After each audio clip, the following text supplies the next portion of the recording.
Hello hi dears welcome back to my YouTube channel. So ಇನ್ನು ಯಾರೆಲ್ಲ ನನ್ನ ಚಾನಲ್ನ ಸಬ್ಸ್ಕ್ರೈಬ್ ಮಾಡಿಲ್ಲ ಸಬ್ಸ್ಕ್ರೈಬ್ ಮಾಡ್ಕೊಳ್ಳಿ. ಹಾಗೆ ಕತೆ ಹೇಗಿದೆ ಅನ್ನೋದನ್ನು ಕಮೆಂಟ್ ಮಾಡೋದನ್ನು ಮರಿಬೇಡಿ. ಬನ್ನಿ ಕತೆನ ಶುರು ಮಾಡೋಣ. ಅದಕ್ಕೆ ಅಣ್ಣನ ಬಗ್ಗೆ ಒಂದು ಸೀಕ್ರೆಟ್ ಹೇಳ್ತೀನಿ ಕೇಳಿ. ಅವನು ಮದುವೆ ಮುಂಚೆ ನಿಮ್ಮ ಫೋಟೋ ನೋಡ್ತಾ ರಾತ್ರಿ ಎಲ್ಲ ಕುತ್ಕೊಳ್ತಾ ಇದ್ದ ಅಂತ ಶುರು ಮಾಡಿದ್ಲು. ರಾಘವ ತಕ್ಷಣ ಅವಳು ಬಾಯಿ ಮುದುಗೆ ಹೋದಾಗ ನೋಡಿದ್ರ ಅದಕ್ಕೆ ಸತ್ಯ ಹೇಳೋಕ್ಕೆ ಭಯ ಅವನಿಗೆ ಅಂತ ಹಾರಾಡಿದ್ಲು. ರಾಘವನಿಗೆ ಒಂದು ಕಡೆ ಸಂಕೋಚವಾಗ್ತಿದ್ರು, ತನ್ನ ತಂಗಿ ಈ ಸಡಗರ ನೋಡಿ ಒಳಗೊಳಗೆ ಖುಷಿ ಆಗ್ತಿತ್ತು. ತನ್ನ ಮದುವೆಯಿಂದ ಮನೆಯಲ್ಲಿ ಇಷ್ಟಿದೆಯಲ್ಲ ಎಂಬ ಸಾರ್ಥಕತೆ ಅವನಲ್ಲಿತ್ತು. ಸಿಂಧು ಕೂಡ ರಶ್ಮಿಯ ಚೇಷ್ಟೆಯನ್ನು ಎಂಜಾಯ್ ಮಾಡ್ತಾ ಅವಳನ್ನು ತಬ್ಕೊಂಡು ಇರಲೇಬೇಕು ರಶ್ಮಿ, ಇಲ್ದಿದ್ರೆ ಈ ಮನೆ ಇಷ್ಟು ಲೌಕಿಯಿಂದ ಇರ್ತಿರ್ಲಿಲ್ಲ ಅಂದ್ಲು. ದೇವಸ್ಥಾನದ ಪ್ರವಾಸ ಮುಗಿಸಿ ಸಂಜೆ ಮನೆಗೆ ಮರಳಿದ ಮೇಲಿನ ಆ ಸನ್ನಿವೇಶ ಅತ್ಯಂತ ನೆಮ್ಮದಿಯಿಂದ ಕೂಡಿತ್ತು. ಆಯಾಸವಿದ್ರೂ ಮನಸ್ಸಿನಲ್ಲಿ ಒಂದು ರೀತಿ ದೈವಿಕ ತೃಪ್ತಿ ಮನೆ ಮಾಡಿತ್ತು. ಆ ಕ್ಷಣದ ದೃಶ್ಯ, ಕಾರ್ ಬಂದು ಮನೆ ಮುಂದೆ ನಿಂತಾಗ ಆಕಾಶದಲ್ಲಿ ಕೆಂದೋಳು ಮೂಡಿತ್ತು. ಎಲ್ಲರೂ ಒಬ್ಬೊಬ್ಬರಾಗಿ ಕೆಳಗಿಳಿದ್ರು. ಅಪ್ಪ ಶಂಕರಪ್ಪನವರು ನಿಧಾನವಾಗಿ ಇಳಿದು, ಆಹಾ, ಎಷ್ಟೇ ಸುತ್ತಾಡಿದ್ರೂ ನಮ್ಮ ಮನೆಗೆ ಕಾಲಿಟ್ಟಾಗ ಸಿಗೋ ಸುಖವೇ ಬೇರೆ ಅಂತ ಹಜಾರದ ಜಗಲಿ ಮೇಲೆ ಕೂತರು. ಒಳಗಡೆ ಬಂದ ತಕ್ಷಣ ಭಾಗ್ಯಮ್ಮ ಅವರು ಅಡುಗೆ ಮನೆಗೆ ಹೋದರು. ಸಿಂಧು ಕೂಡ ತನ್ನ ಬ್ಯಾಗ್ ಇಟ್ಟು ತಕ್ಷಣ ಅತ್ತೆ ಸಹಾಯಕ್ಕೆ ಬಂದಳು. ಅಮ್ಮ, ನೀವು ಸುಸ್ತಾಗಿದ್ದೀರಾ, ಸ್ವಲ್ಪ ವಿಶ್ರಾಂತಿ ತಗೊಳ್ಳಿ, ನಾನು ಕಾಫಿ ಮಾಡ್ತೀನಿ ಅಂದ್ಲು ಸಿಂಧು. ಭಾಗ್ಯಮ್ಮ ನಗ್ತಾ, ಪರವಾಗಿಲ್ಲ ಮಗಳೇ, ದೇವಸ್ಥಾನದ ಪ್ರಸಾದ ತಿಂದಿದ್ದೀವಲ್ಲ, ಮೊದಲು ಅದನ್ನು ದೀಪದ ಮುಂದೆ ಇಟ್ಟು ಬರೋಣ ಅಂದರು. ಇಬ್ಬರು ಸೇರಿ ದೇವ್ರ ಕೋಣೆಯಲ್ಲಿ ದೀಪ ಹಚ್ಚಿ ಪ್ರಸಾದ ಇಟ್ಟು ನಮಸ್ಕರಿಸಿದ್ರು. ಅಡುಗೆ ಮನೆಯಲ್ಲಿ ಕಾಫಿ ಪುಡಿ ಗಮಲು ತುಂಬಿಕೊಳ್ತು. ಸೋಫಾದ ಮೇಲೆ ಕಾಲು ಚಾಚಿ ಕೂತಿದ್ದ ರಶ್ಮಿ ತಕ್ಷಣ ತನ್ನ ಫೋನ್ ತೆಗೆದು ಇಡೀ ದಿನ ತೆಗೆದ ಫೋಟೋಗಳನ್ನ ತೋರಿಸೋದಕ್ಕೆ ಶುರು ಮಾಡಿದ್ಲು.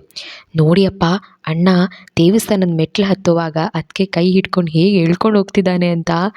ಅಮ್ಮ, ಈ ಫೋಟೋ ನೋಡಿ, ನೀವಿಬ್ಬರು ಎಷ್ಟು ಚೆನ್ನಾಗಿ ಕಾಣ್ತಿದ್ದೀರಾ ಅಂತ ಪ್ರತಿಯೊಂದು ಫೋಟೋಗೂ ಒಂದೊಂದು ಕತೆ ಕಟ್ತಿದ್ಲು. ರಾಘವ ಅಲ್ಲಿಗೆ ಬಂದಾಗ, ಬಾ ಅಣ್ಣ, ನಿನ್ನ ರೊಮ್ಯಾಂಟಿಕ್ ಫೋಟೋಗಳನ್ನ ಫ್ಯಾಮಿಲಿ ಗ್ರೂಪ್ಗೆ ಹಾಕ್ತೀನಿ ನೋಡು ಅಂತ ಮತ್ತೆ ಕಾಲೆಳೆದ್ಲು. ರಾಘವ ಹೊರಗೆ ಬಂದು ಅಪ್ಪನ ಪಕ್ಕ ಚಕ್ಲಿ ಮೇಲೆ ಕೂತ. ರಾಘು, ಇವತ್ತು ಮನಸ್ಸಿಗೆ ತುಂಬ ನೆಮ್ಮದಿ ಆಯಿತು ಕಣೋ. ಮದುವೆ ಆದಮೇಲೆ ನೀನು ಮತ್ತು ಸಿಂಧು ಒಟ್ಟಾಗಿ ದೇವಸ್ಥಾನಕ್ಕೆ ಬಂದು ದರ್ಶನ ಪಡೆದಿದ್ದು ನೋಡಿ ನನ್ನ ಅರ್ಧ ಭಾರ ಇಳ್ದಂತಾಯಿತು ಅಂದರು ಶಂಕರಪ್ಪನವರು. ರಾಘವ ಅಪ್ಪನ ಕೈ ಹಿಡಿದು, ಎಲ್ಲ ನಿಮ್ಮ ಆಶೀರ್ವಾದ ಅಪ್ಪ, ಇನ್ಮೇಲೆ ಈ ಮನೆ ಜವಾಬ್ದಾರಿ ನಂದು, ನೀವು ಯಾವುದಕ್ಕೂ ಚಿಂತೆ ಮಾಡಬೇಡಿ ಅಂತ ಭರವಸೆ ನೀಡ್ದ. ಅಪ್ಪನ ಕಣ್ಗಳಲ್ಲಿ ಈ ಮಗ ಬೆಳೆದು ನಿಂತಿದ್ದಾನೆ ಎಂಬ ಹೆಮ್ಮೆ ಇತ್ತು. ಕಾಫಿ ಲೋಟಗಳನ್ನ ಹಿಡಿದು ಬಂದ ಸಿಂಧುಗೆ ಈ ಒಂದು ವಾರದಲ್ಲಿ ತನ್ನ ತವರು ಮನೆಗಿಂತ ಈ ಮನೆಯೇ ಹೆಚ್ಚು ಹತ್ತಿರವಾದಂತೆ ಅನ್ನಿಸ್ತು. ಮೊದಲು ಇದ್ದ ಆತಂಕ, ಭಯ ಈಗಿರಲಿಲ್ಲ. ಅತ್ತೆಯ ಪ್ರೀತಿ, ಮಾವನ ಗೌರವ, ರಶ್ಮಿಯ ತುಂಟಾಟ ಮತ್ತು ರಾಘವನ್ ಬೆಂಬಲ ಅವಳಿಗೆ ಒಂದು ಸುರಕ್ಷತೆ ಕೋಟೆಯಂತೆ ಭಾಸವಾಯಿತು. ಎಲ್ಲರೂ ಒಟ್ಟಾಗಿ ಕೂತು ಕಾಫಿ ಕುಡಿತಾ ಮದುವೆ ಖರ್ಚು ವೆಚ್ಚಗಳು ಮತ್ತು ಮುಂದಿನ ತಿಂಗಳ ಪ್ಲ್ಯಾನ್ ಬಗ್ಗೆ ಚರ್ಚೆ ಮಾಡಿಸೋದಕ್ಕೆ ತೊಡಗಿದರು.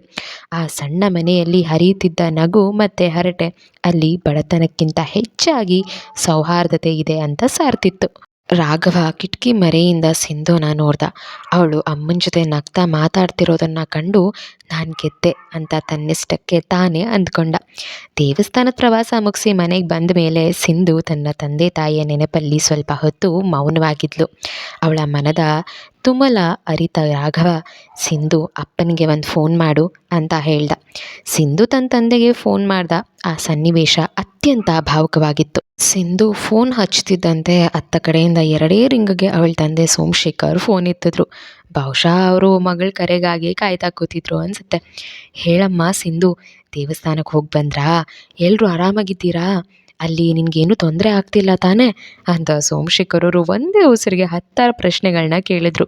ತಂದೆ ದನಿಯಲ್ಲಿ ಮಗಳ ಬಗ್ಗೆ ಇದ್ದ ಕಾಳಜಿ ಕಂಡು ಸಿಂಧುವಿನ ಕಣ್ಗಳು ಹನಿಯಾದವು. ಸಿಂಧು ಗದ್ಗದಿದ ದನಿಯಲ್ಲಿ ಹೇಳಿದ್ಲು, ಹೌದು ಅಪ್ಪ, ಈಗಷ್ಟೇ ದೇವಸ್ಥಾನದಿಂದ ಬಂದ್ವಿ, ಎಲ್ಲರೂ ತುಂಬ ಚೆನ್ನಾಗಿ ನೋಡ್ಕೋತಿದ್ದಾರೆ ಅಪ್ಪ.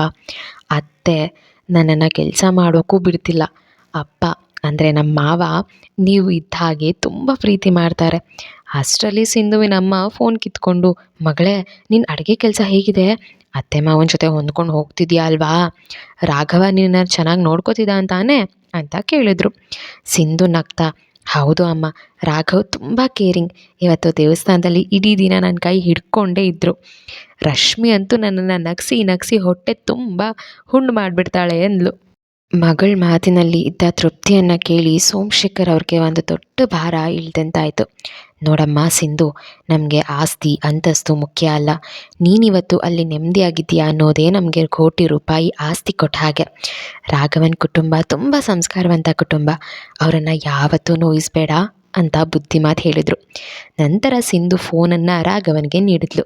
ರಾಘವ ಗೌರವದಿಂದ, ಮಾವಯ್ಯ, ಸಿಂಧು ಇಲ್ಲಿ ತುಂಬ ಖುಷಿಯಾಗಿದ್ದಾಳೆ, ಅವಳು ನಮ್ಮ ಮನೆ ಮಗಳೇ ಆಗಿಬಿಟ್ಟಿದ್ದಾಳೆ, ನೀವು ಯಾವುದಕ್ಕೂ ಚಿಂತೆ ಮಾಡಬೇಡಿ ಅಂದ.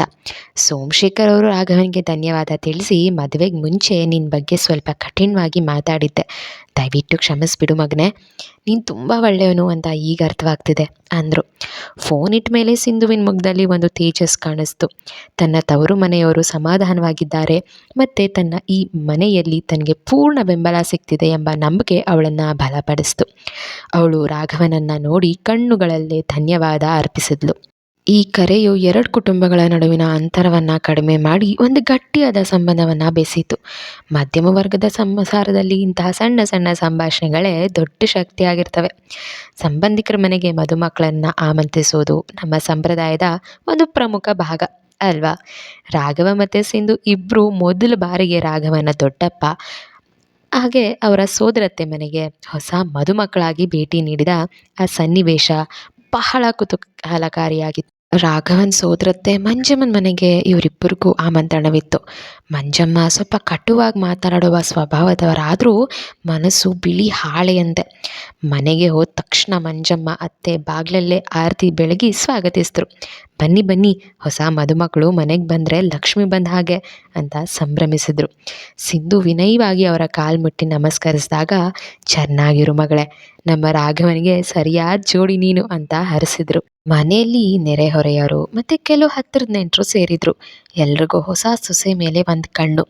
ಸಿಂಧು, ಅಡುಗೆ ಚೆನ್ನಾಗಿ ಮಾಡ್ತೀಯಾ ಅಥವಾ ಆಫೀಸ್ ಕೆಲಸ ಅಂತ ಅತ್ತೆಗೆ ಬಿಡ್ತೀಯಾ ಅಂತ ಒಬ್ಬರು ಕೇಳಿದ್ರು. ಸಿಂಧು ನಗುಮುಖದಿಂದಲೇ, ಇಲ್ಲಮ್ಮ, ಅತ್ತೆ ಹತ್ರ ಎಲ್ಲ ಕಲಿತಾ ಇದ್ದೀನಿ, ನಾವಿಬ್ಬರು ಸೇರಿ ಮಾಡ್ತೀವಿ ಅಂತ ಜಾಣ್ಮೆ ಉತ್ತರ ಕೊಟ್ಲು. ರಾಘವ ಸೈಲೆಂಟಾಗಿ ಕೂತಿದ್ದ.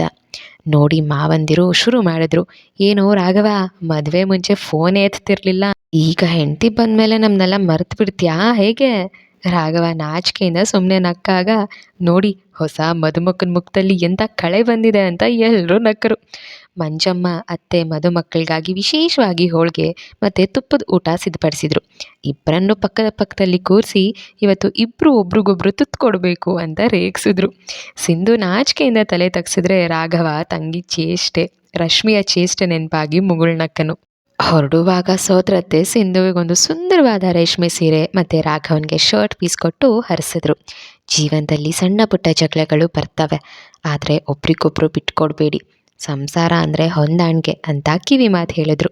ನೆಂಟರ ಮನೆಯಿಂದ ವಾಪಸ್ ಬರುವಾಗ ರಾಘವ ಕೇಳಿದ್ದ, ಸಿಂಧು, ನೆಂಟರೆಲ್ಲ ಜಾಸ್ತಿ ಪ್ರಶ್ನೆ ಕೇಳಿ ಬೋರ್ ಮಾಡಿದ್ರಾ? ಸಿಂಧು ನಗ್ತಾ ಅಂದ್ಲು, ಇಲ್ಲ ರಾಘವ್, ಅವರ ಮಾತುಗಳಲ್ಲಿ ಒಂದು ರೀತಿ ಅಕ್ಕರೆ ಇತ್ತು. ಈ ನೆಂಟರು ಸಂಬಂಧಿಕರು ಇದ್ರೇನೆ ಮದುವೆಗೆ ಒಂದು ಕಳೆ, ಇಷ್ಟು ಜನ ಪ್ರೀತಿ ಮಾಡೋರು ಸಿಕ್ಕಿದ್ದು ನನ್ನ ಪುಣ್ಯ. ಭೇಟಿಯು ಸಿಂಧುವಿಗೆ ರಾಘವನ ಕುಟುಂಬದ ವಲಯ ಎಷ್ಟು ದೊಡ್ಡದಿದೆ ಮತ್ತು ಅವರು ತನ್ನನ್ನು ಎಷ್ಟು ಸುಲಭವಾಗಿ ಒಪ್ಕೊಂಡಿದ್ದಾರೆ ಎಂಬ ನಂಬಿಕೆಯನ್ನು ಮೂಡಿಸ್ತು. ನಂತರ ಭೇಟಿ ಕೇವಲ ಊಟಕ್ಕಷ್ಟೇ ಸೀಮಿತವಾಗಿರಲಿಲ್ಲ, ಅದು ಹೊಸದಾಗಿ ಸೇರಿದ ಅಜೀವಕ್ಕೆ ಕುಟುಂಬದ ಬೇರುಗಳನ್ನು ಪರಿಚಯಿಸೋ ಒಂದು ಸುಂದರ ಪ್ರಯತ್ನವಾಗಿತ್ತು. ನೆಕ್ಸ್ಟ್ ಎಪಿಸೋಡಲ್ಲಿ ಬೇರೆ ಟಾಪಿಕ್ನ ತೊಗೊಂಡು ನಿಮ್ಮ ಮುಂದೆ ಬರ್ತೀನಿ ಅಂತ ಹೇಳ್ತಾ, ಇನ್ನು ಯಾರೆಲ್ಲ ಸಬ್ಸ್ಕ್ರೈಬ್ ಮಾಡಿಲ್ಲ ಸಬ್ಸ್ಕ್ರೈಬ್ ಮಾಡ್ಕೊಳ್ಳಿ, ಸಪೋರ್ಟ್ ಮಾಡಿ. ಬಾಯ್.